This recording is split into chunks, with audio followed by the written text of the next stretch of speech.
I always thought my marriage was solid. Sure, we had our ups and downs, but I genuinely believed we could weather anything. Then came the day that shattered everything. A series of late-night texts from a mutual friend, spotting her hand in hand with a friend, confirming what I had long refused to suspect. My wife had been unfaithful, and not just once.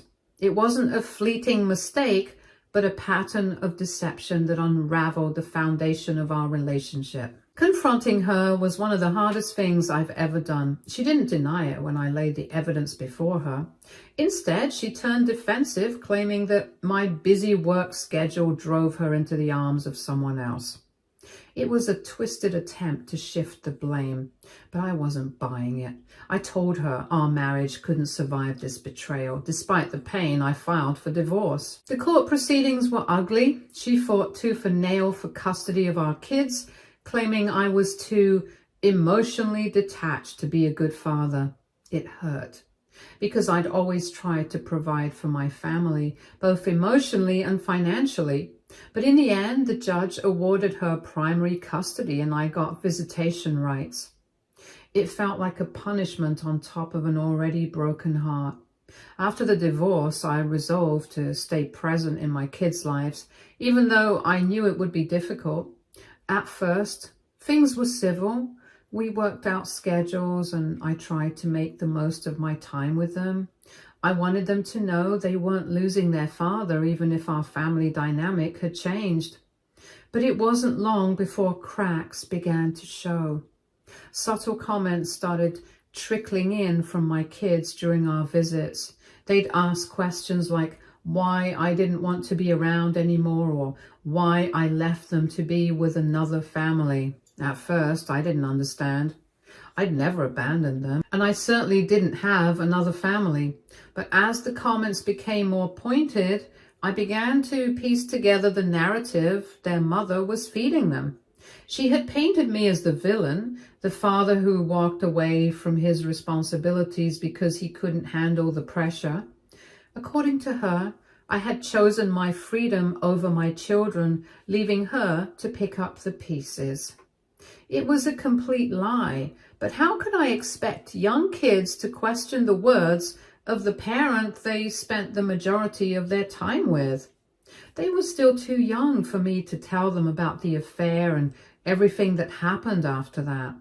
The manipulation wasn't always overt. Sometimes it was subtle, offhand remarks about how hard life was as a single mom, or how she had to do everything alone. Other times it was more direct.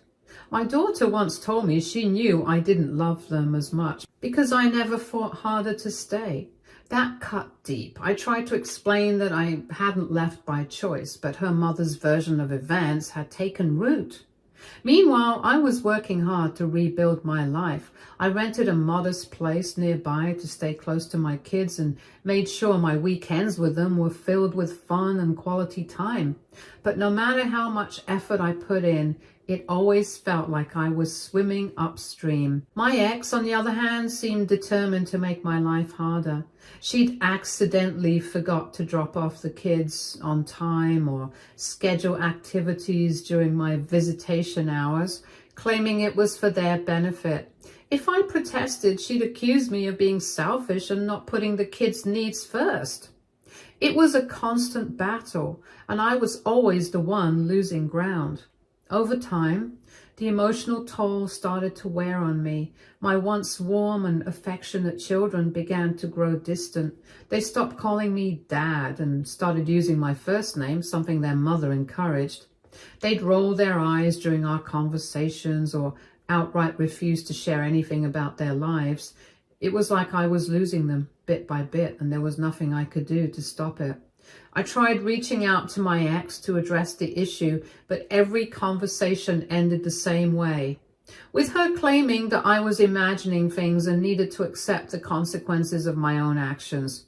It was infuriating, but I didn't want to stoop to her level. I hoped that as my kids grew older, they'd see through the lies and form their own opinions. The final blow came when I heard from a mutual friend that my ex had been spreading rumors about me within her social circle. She told people I had abandoned her and the kids for a younger woman, a complete fabrication. I wasn't dating anyone seriously at the time, but the damage was done. My reputation took a hit and I felt powerless to defend myself. Still, I refused to give up. I kept showing up for my kids even when they made it clear they didn't want me around. I thought that if I stayed consistent, they'd eventually realize the truth, but deep down I knew the longer this went on, the harder it would be to undo the damage. The gap between me and my kids grew wider as the years passed. I would watch them from a distance, longing for the days when they'd run into my arms after a long day at work. Now they barely look at me, let alone acknowledge my efforts. It was a pain I wouldn't wish on anyone, but I couldn't let go of the hope that someday, when they were old enough, I would tell them the truth. The shift in the dynamic with my kids happened so suddenly. After years of feeling like a stranger to them, I'd grown used to the cold, polite exchanges during our visits. I always hoped something would change, but I tried not to let that hope grow too much. One day, my son Carl called me out of the blue, and seeing his name on my phone screen was such a shock that I almost thought it was a mistake. When I answered, his voice was quiet, almost hesitant. He asked if I could pick him up from school. He didn't explain much and I didn't press him. I told him I'd be there in 20 minutes. The drive felt surreal, filled with a mix of nerves and cautious optimism. Was this just a logistical problem or was there something deeper going on? When I arrived, Carl was sitting alone on the school steps, his backpack slung over one shoulder. He looked small, as though something was weighing him down. I called his name and he stood without a word, climbing into the passenger seat. The car ride was quiet. I asked him if he wanted to talk, but he shook his head and said he just wanted to go home, to my place, not his mom's. That caught me off guard, considering how eager he usually was to leave when our time together was up. When we got to my apartment, I offered him a snack and sat with him in the living room. He finally spoke, asking why I had left him and his sister. I had prepared for a question like this for years, but hearing it still stung. I told him I hadn't left them, that I had fought hard to stay in their lives. Carl didn't look convinced. He said that his mom had told them I abandoned the family because I didn't want the responsibility. That anger I had been holding back for years bubbled up, but I kept it in check and I told him that wasn't true and that it was time he knew the whole story. I explained that the divorce wasn't because I stopped loving him or his sister. I told him about his mother's affair, how she had betrayed me and left me with no choice but to end the marriage. I didn't sugarcoat it, but I also didn't try to villainize her completely. I said that people make mistakes and sometimes those mistakes hurt the ones they love. Carl sat in silence for a long moment, processing what I just told him. I could see the conflict in his eyes. It wasn't easy for him to reconcile the version of events his mother had fed him with the truth I was now sharing. In the following weeks, Carl began spending more time with me. He didn't tell his mom about our conversations, and I didn't bring it up either. I wasn't looking to cause a fight. I just wanted to rebuild my relationship with my son. Little by little, he opened up, asking more questions about the past. One evening during dinner, he asked why his mom had lied to him about what happened. I told him I couldn't say for sure. Maybe she was ashamed of her actions or didn't know how to explain them. Or maybe she had convinced herself that her version of events was true. Carl's questions made me wonder if Sia, my daughter, was starting to piece things together as well. She was quieter than Carl during our visits, but I noticed her paying closer attention to me. She didn't ask outright, but I could tell she was curious. The real turning point came during a family gathering on my ex-wife's side. Although I wasn't there, I heard about it later. Apparently, one of her relatives made a comment about me being a deadbeat dad. And to everyone's surprise, Carl spoke up. He told them they didn't know the full story and that they shouldn't be so quick to judge. That moment marked a change. Carl wasn't just questioning his mom's narrative anymore. He was defending me. It was bittersweet, knowing that my son had to stand up for me in a room full of people who saw me as the villain. A few weeks later, Carl confronted his mom directly. He told me afterwards that she got defensive and angry, accusing me of poisoning his mind. But Carl didn't back down. He told her about the conversations we'd been having and asked her why she had lied about the divorce. Her reaction only made him more determined to get answers, and when she couldn't give him a straight explanation, he started to see her in a different light. It wasn't that he stopped loving her, but the blind trust he'd had in her words began to fade. Sia, too, started asking more questions. She wasn't as direct as Carl, but I could see she was thinking about everything I had told them. During one visit, she asked if I had ever wanted to leave them. I told her the same thing I told Carl. I never wanted to leave, and I had fought to be there for them every step of the way. It wasn't easy watching them grapple with the truth. They were caught between loyalty to their mother and the realization that she hadn't been honest with them. I tried to reassure them that it was okay to love both of us, even if one of us had made mistakes. But the more the kids learned, the more strained their relationship with their mom became. They started spending more time at my place, not out of obligation, but because they wanted to. For the first time in years, I felt like I was truly their dad again. What I hadn't anticipated was how this shift would affect my ex-wife. Her family, who had always taken her side, began to question her too. The truth has a way of spreading even when you try to suppress it. Carl and Sia's decision to spend more time with me didn't just impact my ex, it also had an unexpected ripple effect on her support system. But at that moment, my focus wasn't on her. Update 1. As I said, it didn't take long for her to notice their growing distance, and she didn't take it well. It started with little things. She began calling the kids more often when they were with me, her voice loud enough over the speaker for me to hear the tension in her tone. She would remind them of plans or responsibilities, subtly pulling them back into her orbit. I didn't interfere, but I could see it was confusing for them. One Friday evening, Carl told me he didn't feel like going back to his mom's house just yet. He said things were tense there, that she had been on edge ever since he confronted her about the affair. Sia agreed, saying their mom seemed upset all the time but wouldn't say why.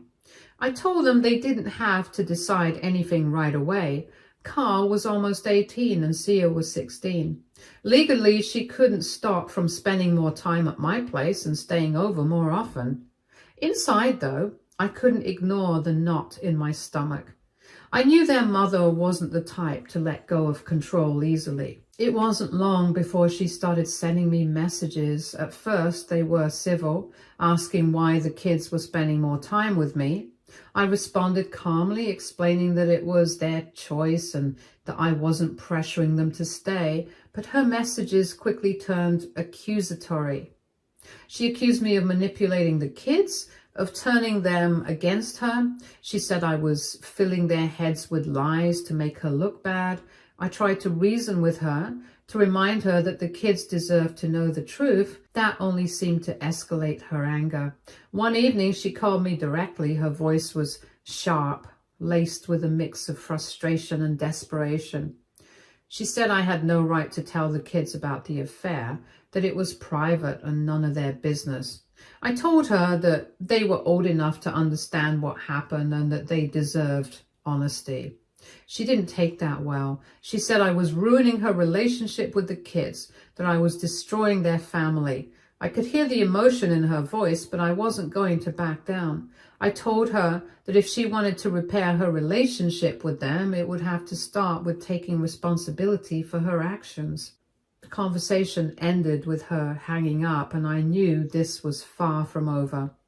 The following week, I started hearing rumors from mutual friends and family members. She was telling people that I was brainwashing the kids, feeding them lies to turn them against her. It was exhausting. As the days went on, the tension between the kids and their mom grew.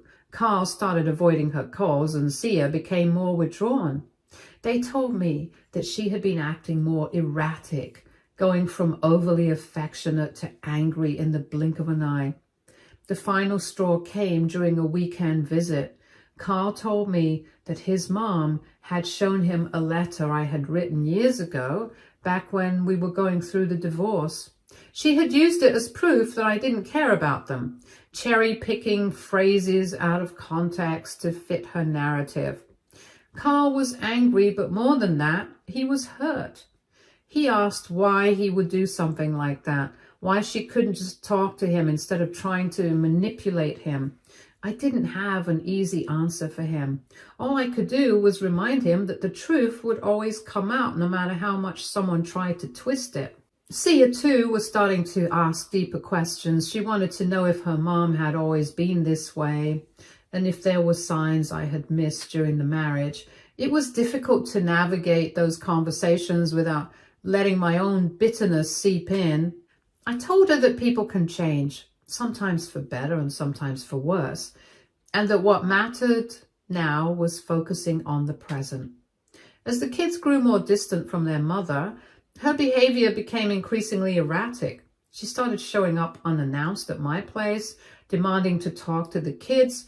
I never let her in, but the confrontations were draining. One day she accused me of trying to take the kids away from her entirely.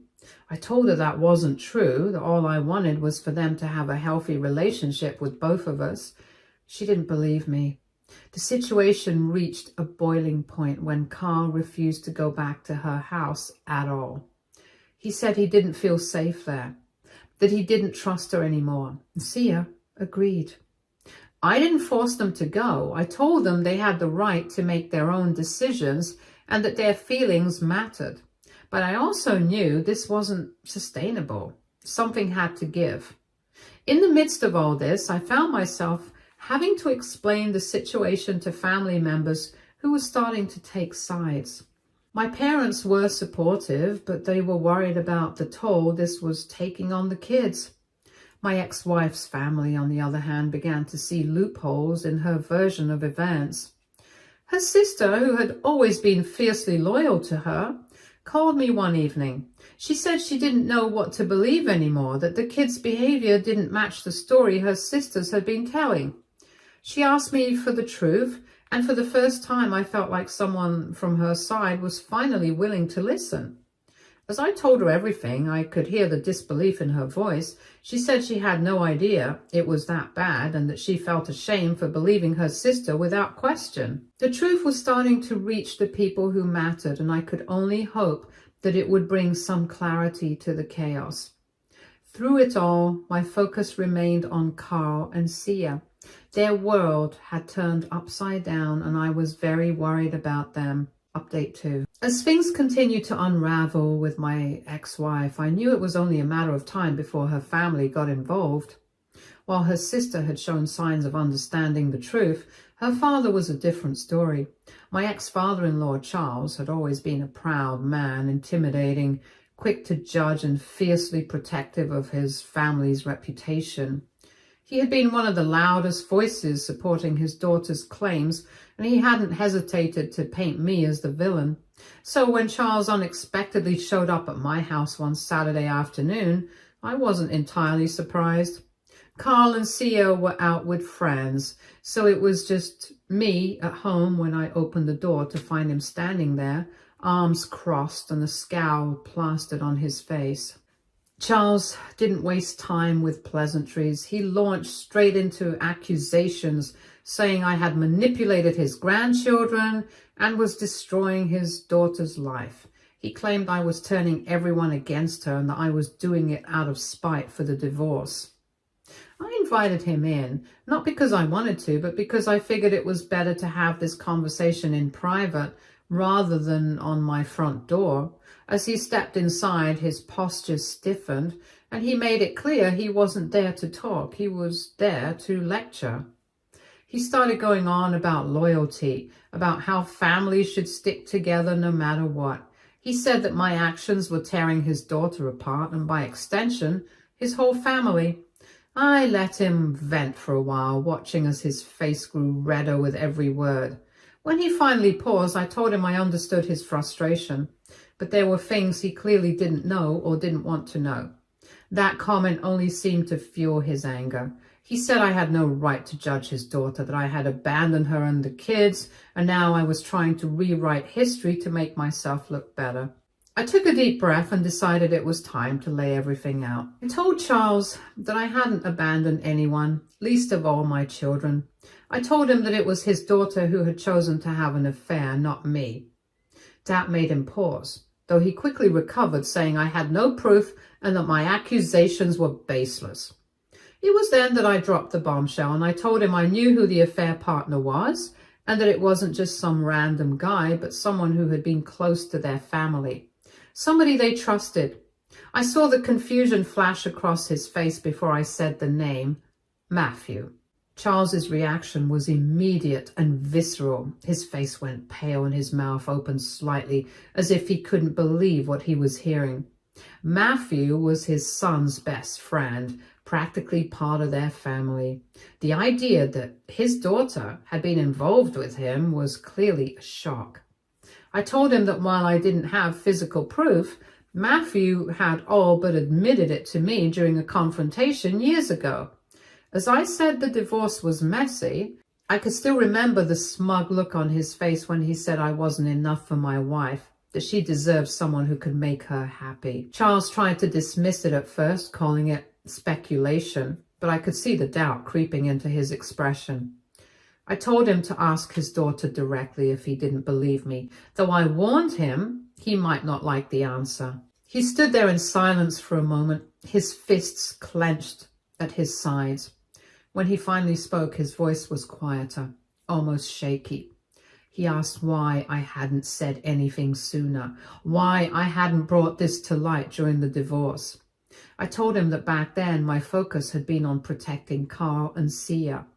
I didn't want to drag them through the mud, and I certainly didn't want them to see their mother in such a negative light. But now things were different. She was using the kids as pawns in her game, and I wasn't going to stand by and let that happen. The kids were old enough to know the truth. Charles seemed to struggle with this information. He muttered something about needing time to process everything, and then he turned to leave, but before he walked out the door, he stopped and looked at me. He said that if what I was saying was true, it would change everything. A few days later, I heard through her sister that apparently Charles had confronted his daughter about Matthew, and while she didn't outright deny it, her reaction had been telling. She had lashed out, accusing him of siding with me and trying to undermine her. It wasn't long before the rest of the family started pulling back. Her sister, who had already been skeptical, became more vocal about her doubts. Even her mother, who had always been her supporter, seemed to be taking a step back. My ex-wife, of course, didn't take this well. She doubled down on her accusations, claiming I was trying to isolate her and ruin her life. But the more she lashed out, the more people started to see through her. The kids, too, were beginning to pick up on the tension.